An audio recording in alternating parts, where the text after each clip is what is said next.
Clay ഖനനത്തിനെതിരായ പോരാട്ട വീര്യം തെരഞ്ഞെടുപ്പിൽ പ്രതിഫലിപ്പിക്കാൻ തിരുവനന്തപുരം മംഗലപുരം പഞ്ചായത്തിലെ ക്ലേ വിരുദ്ധ സമരസമിതി രംഗത്ത് 4 ഇടങ്ങളിൽ സ്വന്തം സ്ഥാനാർത്ഥികളെ നിർത്തി മുന്നണികളെ വെല്ലുവിളിക്കുകയാണ് ജനശക്തി എന്ന സമരസംഘടന.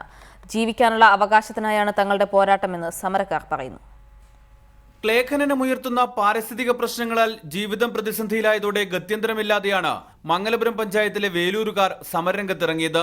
രാഷ്ട്രീയ പാർട്ടികൾ കാര്യമായി സമരത്തെ പിന്തുണയ്ക്കാതെ കാഴ്ചക്കാരായതോടെ സമരവീര്യം തെരഞ്ഞെടുപ്പിലും പ്രതിഫലിക്കാനാണ് ജനശക്തി എന്ന സമരസംഘടനയുടെ തീരുമാനം. ബ്ലോക്ക് പഞ്ചായത്തിലെ വേലൂർ ഡിവിഷനിലും ഗ്രാമപഞ്ചായത്തിലെ വേലൂർ, കോട്ടറക്കരി, വാലിക്കോണം വാർഡുകളിലുമാണ് ജനശക്തി സ്ഥാനാർത്ഥികൾ നിർത്തിയിരിക്കുന്നത്. പൂർണ്ണമായും ഈ ക്ലേ ഖനനം ഇവിടെ അവസാനിപ്പിക്കണം എന്നത് തന്നെയാണ് നമ്മുടെ മുഖ്യ അജണ്ട.